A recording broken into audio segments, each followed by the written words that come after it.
For some students, this has really helped them with their identity. It's helped them open up a different avenue for them to be able to have a bigger dream and to be able to reach for it.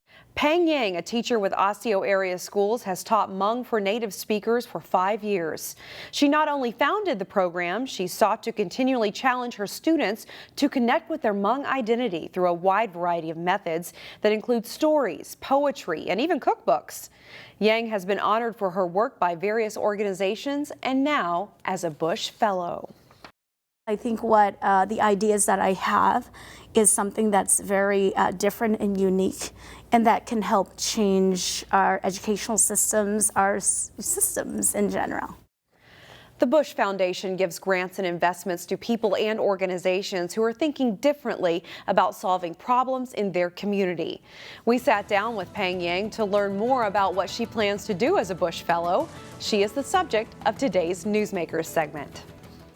A part of my plan is to travel back into my home country to really get to know my roots. I came to the United States when I was 3 years old, crossing the Mekong River, nearly drowning with my mom. And fortunately, we were very lucky to have survived and lived in the United States. And because I've had 7 children throughout the last 25 years, I've not had the time or even the money to go back to visit my homeland and to really get to know who I am. So I feel like a part of my identity is missing because I always talk about Laos and Thailand, but I don't even know what it is because I haven't actually been there. You've been very active with a few initiatives here locally. How do you hope to apply what you're going to learn to what you're doing now? Exactly. I think over the course of the years, I've had a lot of obstacles along the way with Hmong language programming when you first came to see me a few years back. And through those obstacles, it really helped me see that, you know what, these are opportunities to really make a change and impact in the school community and in their larger community.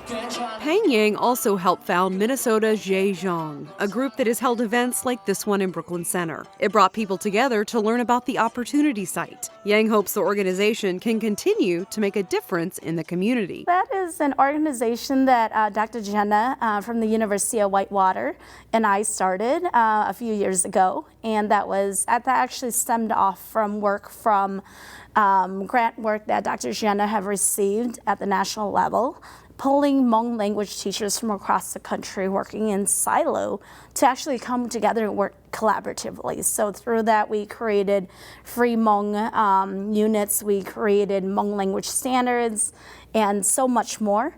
And so by the end of the 2-year grant cycle was over, a lot of teachers were like, what do we do? And so we knew that in our heart, we knew that, you know, we got to keep this legacy going because there's so much momentum and there's so much more work that needs to be done. And so that's why Minnesota Zhejiang came about. Today we have we continue our national Hmong language reclamation work. We also have started a coalition of Hmong educators in Minnesota. And then we also do local work in the Brooklyns and in the West Metro. And I know you really shine in the classroom, and one day you hope to get back there as well and share what you've learned. Definitely. I think through the Bush Fellowship, I think I'm going to learn a lot about myself, my own identity, language, leadership skill, everything. And so I hope to take it back to my classroom, but I also hope to take the knowledge into my colleagues that I help shape. And together we can help create this beautiful change nationally. All right. Peng Yang, thank you very much for being here. We wish you the best of luck. Yes, thank you. And Peng Yang isn't the only Bush Fellow from our area. 2 others both have powerful causes. There's also Comfort Dondo from Plymouth, who wants to use her story to break the stigma and silence around childhood trauma and childhood sexual abuse in African immigrant communities. And Brooklyn Center Mayor Mike Elliott, who wants Brooklyn Center's transformative approach to public safety to serve as a model for systemic change. Find more local news stories at ccxmedia.org and follow us on social media.